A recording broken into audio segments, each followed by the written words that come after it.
You owe me one date. You owe me one date. That's what Emma Dwyer said to me, leaning on the wall of my cubicle at 6 o'clock on a Thursday. And I laughed. Because women like Emma do not ask out guys like me, and I figured it was a joke. She didn't laugh back. I'm serious, Cole. One date, you owe me. I said okay, just to get her to stop. I thought I was humoring her. I had no idea she was serious. I had no idea she'd spent a whole year getting to that sentence. And I had no idea, wouldn't find out for weeks, that Emma Dwyer already had a piece of me inside her. Had, for 6 years. In her blood. In her bones. She didn't want a date because she liked how I looked in a tie. She wanted a date because 6 years earlier, without ever knowing her name, I saved her life. Let me back up. My name's Cole Hendricks. I'm 35. I'm an underwriter at a mid-size insurance company in Columbus, Ohio. I know.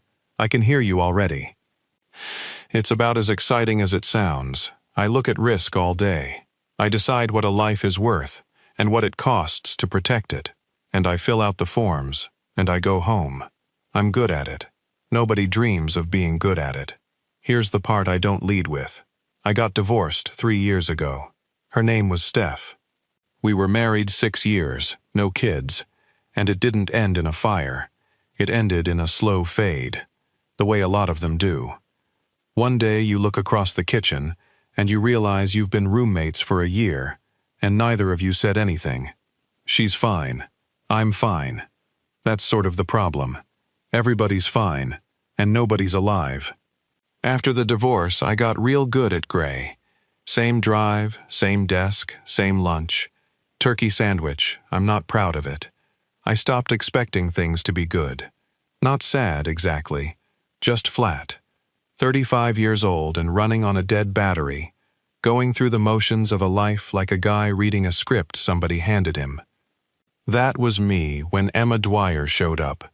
Before I tell you what she did, if you believe the best thing in your life can walk up to your cubicle when your battery's been dead for years, do me one quick favor and tap subscribe, because this channel is full of stories exactly like this one, and I'd hate for you to miss the next. All right, back to the office. Emma started about a year before that Thursday. Marketing department, 1 floor down. And everybody loved her. I mean everybody. She's one of those people who actually remembers your kid's name and actually asks about the thing you mentioned 2 weeks ago. The building was warmer with her in it, and I don't know how else to say that. She was 30, bright, quick, the kind of laugh you could hear from the elevator. And here's the thing I noticed and didn't think about. She kept ending up near me. Little stuff. She'd take the coffee machine on my floor instead of hers. She'd get assigned to a cross-department thing and somehow be on my project. She sat next to me at the all-hands, even though she didn't know a soul in my department. I figured she was just friendly. She was friendly with everybody. I did not think, for 1 second, that Emma Dwyer was aiming at me. Why would she? I'm the gray guy with the turkey sandwich. Now, the favor. About 8 months in, I made a mistake. A big one. I misread a renewal on a commercial account, a trucking company, one of our biggest, and I let a policy lapse that should have been flagged. If that truck fleet had an accident in the window I left open, we're talking a claim that ends careers. Mine, specifically. I found it at 4:30 on a Friday, and my stomach dropped through the floor. I was going to have to call my boss. On a Friday. And explain how the careful guy, the risk guy, the guy whose entire value is not making mistakes, had made the one mistake you can't make. I was sitting there, staring at the screen, sweating through my shirt, when Emma walked by. She stopped. She reads people. I told you that. She said, "Cole, what's wrong? You look like you saw a ghost." I told her. I don't know why. Maybe because she asked like she actually wanted the answer. And Emma Dwyer, who was in marketing, who had zero reason to care about a trucking renewal, pulled up a chair, and she said, "Okay. Let's fix it. We were there until 11 o'clock that night. Turns out before marketing, she'd done 2 years in operations, and she knew the back end of our system better than I did. She found a grace provision I didn't know existed. She built the paper trail. She wrote the memo that made it look like a system flag failure instead of a coal failure, which, honestly, was half true, because the flag should have caught it. By 11 p.m., it was clean. My career was intact. She'd fixed the biggest mistake of my professional life and made it disappear, and it wasn't even her department, and it wasn't even her problem. I sat there in the empty office and I said, "Emma, how do I thank you? I owe you. Genuinely. Anything. Name it." And she smiled. This little smile, like she'd been waiting a long time to hear me say those exact words. "1 date," she said. "You owe me 1 date." I laughed. I laughed because it was obviously a joke, and because the alternative, that Emma Dwyer wanted to go on a date with me, was so far outside anything I believed about myself that my brain just refused it. "Come on," I said. "I'm serious. What do you actually want? Lunch is on me for a month. I'll buy you a car." She looked right at me. "I don't want lunch, Cole. I want 1 date. You said name it. I named it." She stood up, grabbed her coat. "Thursday. You owe me. Don't be weird about it." And she left, and I drove home to my gray little life, absolutely certain she'd been kidding. She was not kidding.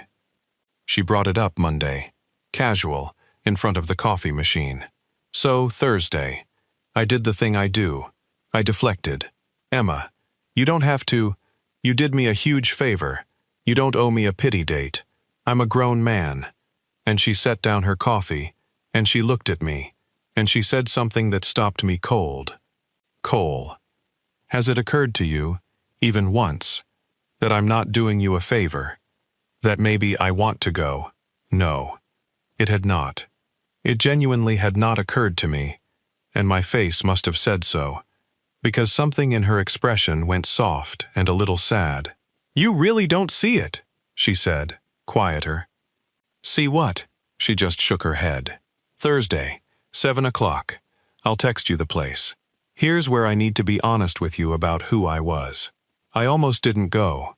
I sat in my apartment Thursday at 5:30 in a towel, and every gray, dead battery instinct in me was writing the text. Something came up. Rain check. So sorry. Because going meant hoping, and I'd gotten real comfortable not hoping. Hoping is how you get hurt. I look at risk for a living. A woman like Emma was all downside. And then I thought about her face at the coffee machine. You really don't see it. And I thought, what is actually the worst thing that happens here? She realizes I'm boring, and we go back to being coworkers. I've survived worse. I've survived a marriage ending in total silence. So I put on a shirt, and I went. She'd picked a little place downtown. Nothing fancy. Booths, good burgers, the kind of spot where you can actually hear each other. And I want to tell you, that dinner cracked something open in me that had been sealed for 3 years. Because Emma Dwyer was easy. Not easy like simple. Easy like breathing. She asked questions and actually listened to the answers. She made fun of me in a way that felt like being seen instead of being cut. She got me telling stories I'd forgotten I had. And at one point I laughed. Really laughed, from the gut. And I heard myself, and I genuinely couldn't remember the last time that had happened. 2 hours went by like 20 minutes. And near the end, over the last of the fries, I finally worked up the nerve to ask the thing I'd been chewing on for a week. "Emma, can I ask you something and you tell me the truth?" "Always." "Why me?" I said. "And don't say I'm being modest. I'm not fishing. I'm a divorced insurance underwriter with a dead battery. And you're you. You could go out with anybody in that building, anybody in this city. So why did you take a job on my floor's project and steal the coffee machine on my floor and stay till 11 o'clock fixing my mistake and then cash it in for a date with me?" I looked at her. Because from where I sit, none of that adds up. And I'm a guy whose whole job is noticing when numbers don't add up. And Emma Dwyer went very still, and I watched her decide something. I watched her stand at the edge of a thing and decide whether to jump. Not tonight, she finally said. Her eyes were wet, which I did not expect. I'll tell you. I promise I'll tell you all of it. But not on the first date, because it's a lot, Cole, and I don't want it to be the reason. I need a few dates where it's just you and me, and it's not about the thing. Can you give me that? Just trust me for a few dates, please. That should have scared me off. A woman with a secret that big, asking for time before she drops it. But something in how she asked, the please, the wet eyes, the way her hand had found mine on the table without either of us deciding it. I trusted her. Okay, I said. A few dates. Just you and me. We had those dates. 3 weeks of them. And they were, hands down, the best 3 weeks I'd had in a decade. She pulled me back to life. That's the only way I know to say it. The gray started coming out of everything. I started noticing food had flavor again. I'd catch myself smiling at my desk over a text. My whole department noticed. One of the guys actually said, "Hendricks, are you okay? You seem weirdly not dead." There was one Saturday in there I keep coming back to. She showed up at my apartment at 9 in the morning, unannounced, in sneakers, and said, "Get dressed. We're going." Going where? Doesn't matter. That's the point. She drove us an hour and a half out of Columbus to a little town I'd never heard of because she'd read there was a pie place there that a food blog called the best in Ohio. That was the whole plan. Drive 90 minutes for pie. 3 years earlier, I'd have called that insane, a wasted tank of gas. A Saturday, I couldn't get back. We got there and the pie place was closed. Tuesdays through Saturdays, the sign said, except this particular Saturday, some family thing, back Monday, and I braced for it. The disappointment, that was a waste. And Emma just laughed like it was the funniest thing that had ever happened. And she grabbed my hand and pulled me down the main street of a town neither of us knew, and we ended up eating gas station donuts on the tailgate of my truck in a parking lot, and it was one of the best days of my entire adult life. "This is stupid," I said, grinning, powdered sugar everywhere. We drove 90 minutes for a closed pie shop. We drove 90 minutes to be somewhere we've never been, Emma said. The pie was never the point, Cole. Nobody ever remembers the pie. I looked at her on that tailgate, sun coming down, and I felt my dead battery turn over for the first time in years. Just click, turn over, catch. I didn't know yet why she, of all people, was so allergic to wasting a single ordinary day. I'd understand it soon enough. And the whole time, there was the thing, the secret she was carrying. It sat under every date like a stone under a mattress. She'd get quiet sometimes, out of nowhere, and look at me a beat too long, and I'd catch this expression on her face, grateful and scared, and something so tender it almost hurt to look at. I didn't push. I'd promised. But I'll be honest, I started building theories. My underwriter brain doesn't shut off. Maybe she was sick. Maybe she was married. Maybe she was moving away. Maybe she'd done something to get me the job-saving grace provision that wasn't strictly legal. I ran every scenario. I did not run the right one. Not even close. You couldn't have gotten me to the right one in 100 years. It came out on the 4th date. We were at her place. She'd cooked. Badly. We ordered pizza. It became a whole bit. And we were on her couch. And the pizza box was open on the coffee table. And it was easy and warm and good. And Emma got quiet. The quiet I'd learned to recognize. "It's time," she said. "I said a few dates. It's been 4. And I can't sit next to you one more night with this in my chest, Cole. So I'm going to tell you a story. And I need you to just let me get through it." I put the pizza down. "Okay." She pulled her knees up. She took a breath. 6 years ago, she said, I was 24 years old, and I was dying. The room went completely silent. Leukemia, she said. Acute. Fast. I was a year out of college. I had my whole life in front of me, and then I was in a hospital bed, watching my hair fall out, and doing the math on whether I'd see 25. Her voice was steady, but her hands weren't. Chemo bought time. It wasn't enough. I needed a transplant. Bone marrow.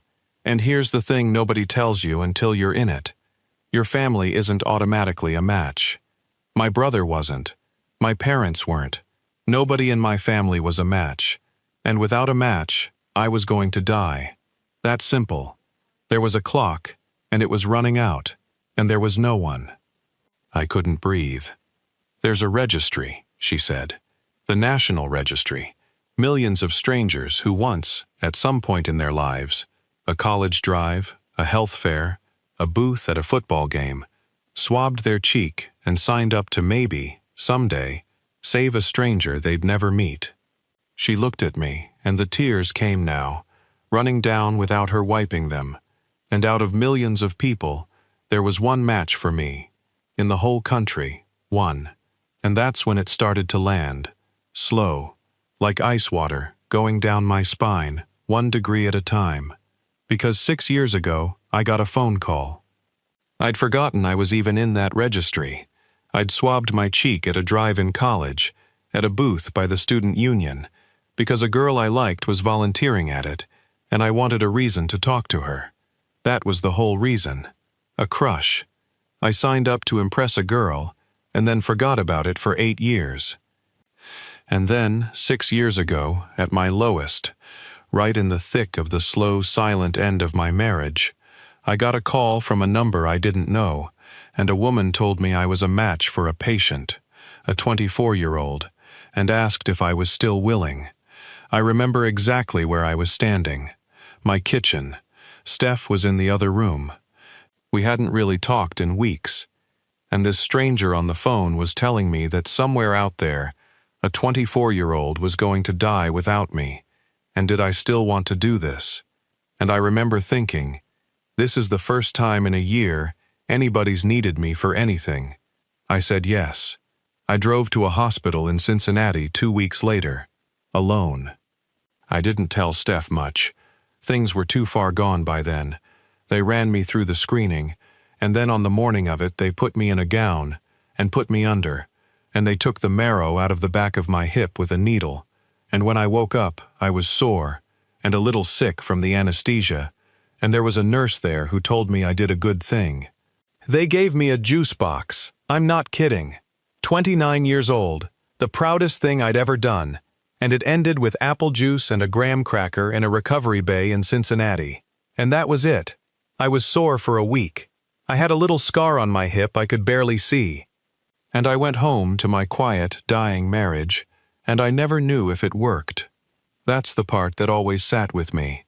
You do the biggest thing you'll ever do, the single genuinely good thing in an otherwise gray life, and then they wheel you out, and it's anonymous, and you just never find out.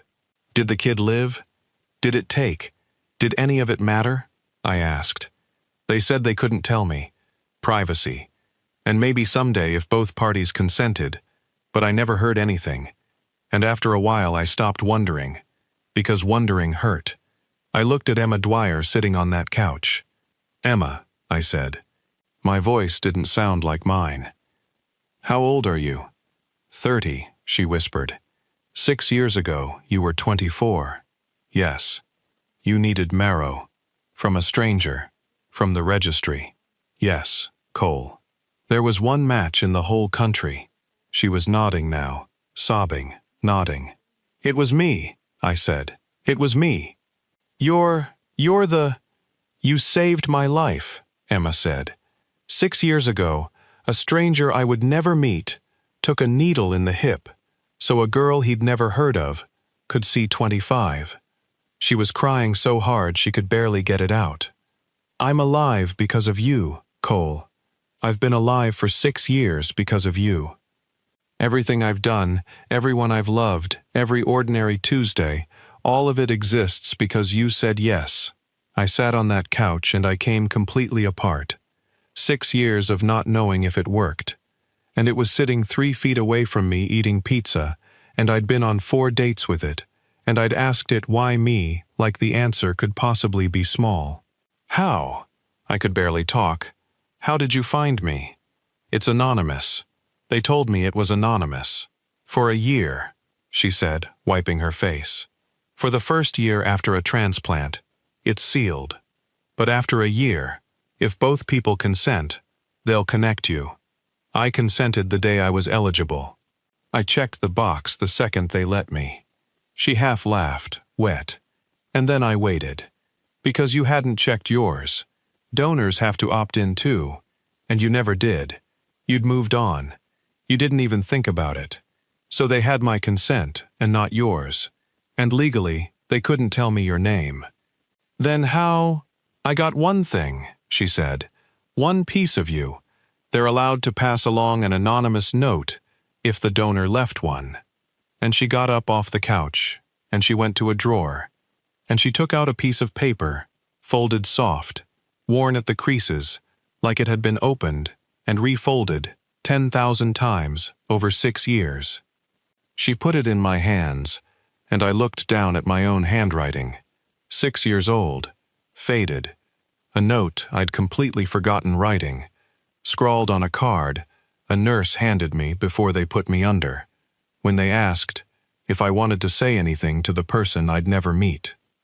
To whoever you are, I don't know your name, and I guess I never will, but I'm 29, and I'm in the middle of a life that hasn't turned out how I hoped, and I've spent most of it too scared to want things. So do me a favor. Live big. Do all the stuff I've been too much of a coward to do. Be less afraid than I've been. Live big enough for both of us. A stranger who's rooting for you, I read my own words back to myself, 6 years later, in the handwriting of a younger, sadder man, and I understood everything at once. I read this every day for a year in the hospital, Emma said softly. Every single day, when I wanted to quit, when it hurt too much, when I didn't think I could do one more round, I read this. Live big enough for both of us. A stranger asked me to live, so I lived. You didn't just give me your marrow, Cole. You gave me a reason. She sat back down, took my hands. By the time they finally connected us, 2 years ago, the day you must have finally checked that box, you probably don't even remember doing it. I did remember. A form, a follow-up survey, years later, a checkbox. Would you consent to contact? I'd checked yes, without thinking, and forgotten it in 10 seconds. By the time they gave me your name, Emma said, I'd already been in love with you for 4 years. With the person who wrote this, I didn't know your face. I knew your heart, Cole.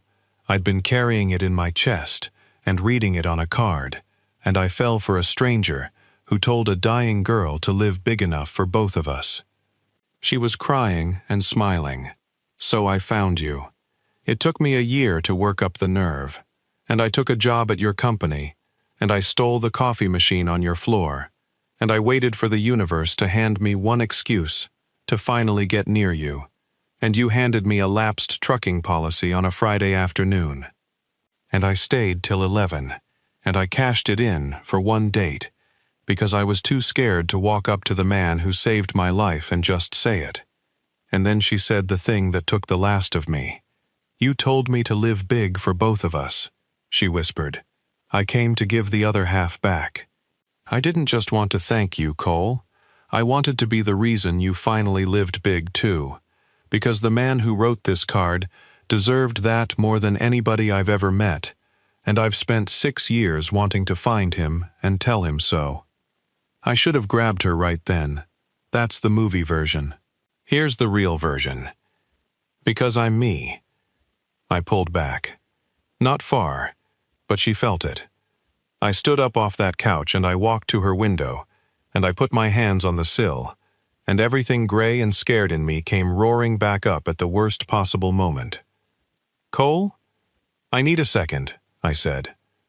I need, Emma, I need you to hear the thing I'm about to say, because it's ugly and it's true. I turned around. How do I know it's real? Her face fell. Not you, I said fast. You're the realest thing that's happened to me in 10 years. I mean, how do I know I'm real to you? You didn't fall for me. You fell for a card. You fell for a 29-year-old stranger who wrote something brave when he was going under. And you've spent 6 years building him into somebody.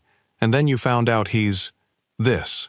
A gray divorced guy with a turkey sandwich and a dead battery, who isn't brave, who's spent 3 years too scared to want anything. What if I'm not the guy on the card, Emma?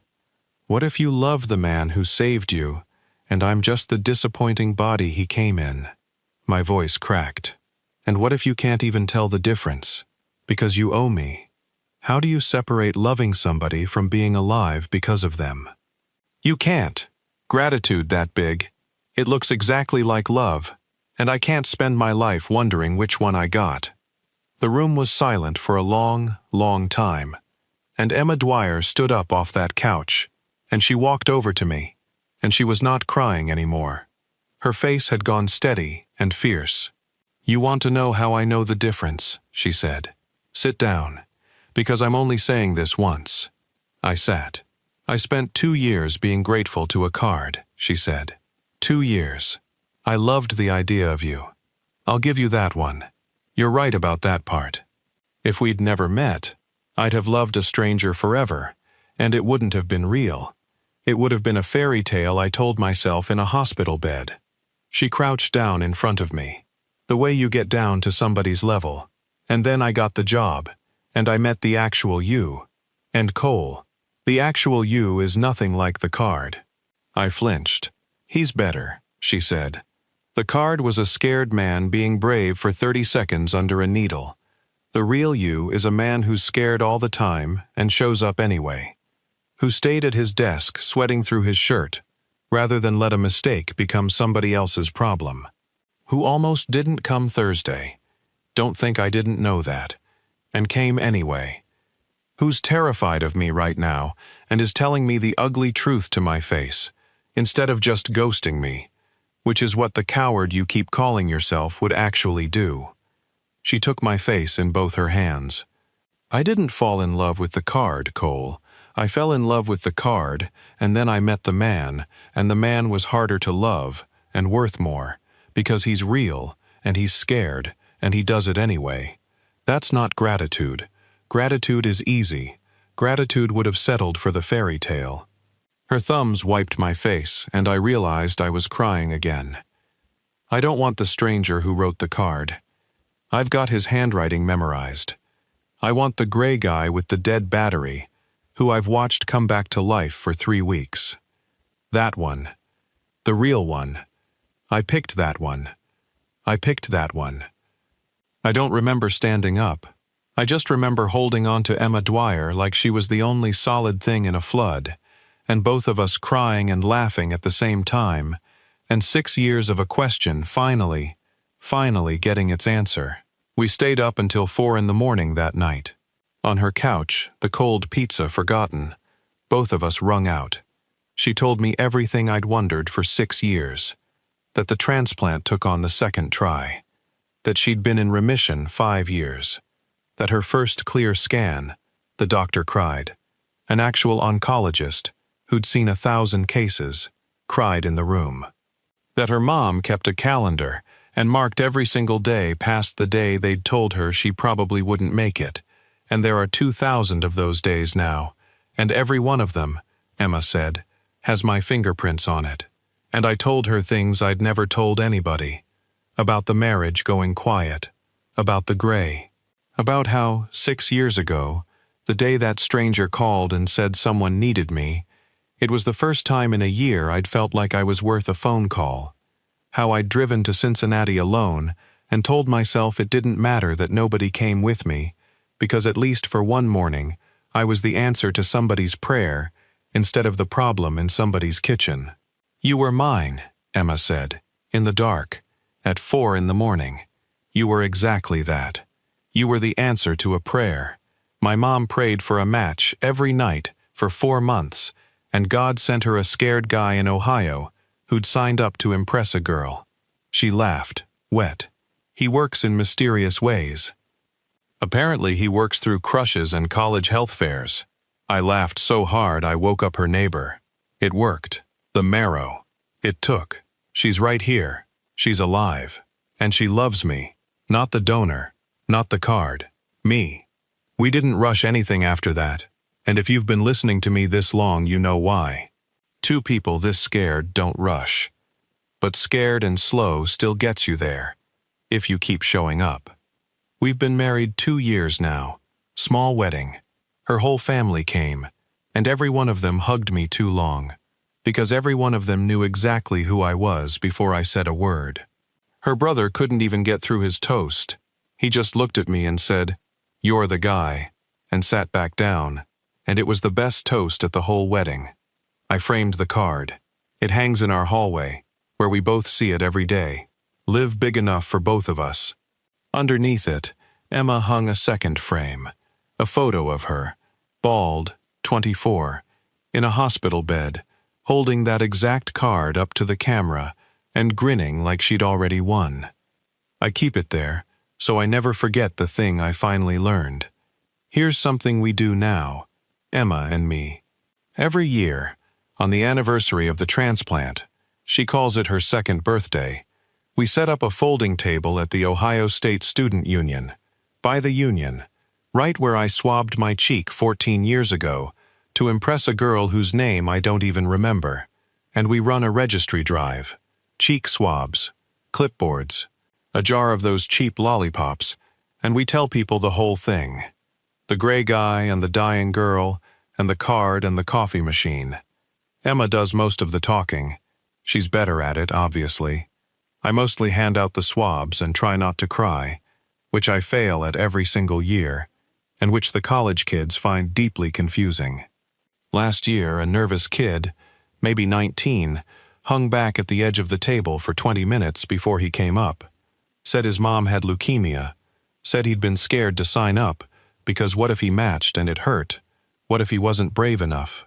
And Emma looked at him, and she pointed at me, and she said, "See that guy? He's the least brave man I've ever met. He's scared of everything. He almost didn't show up to our first date."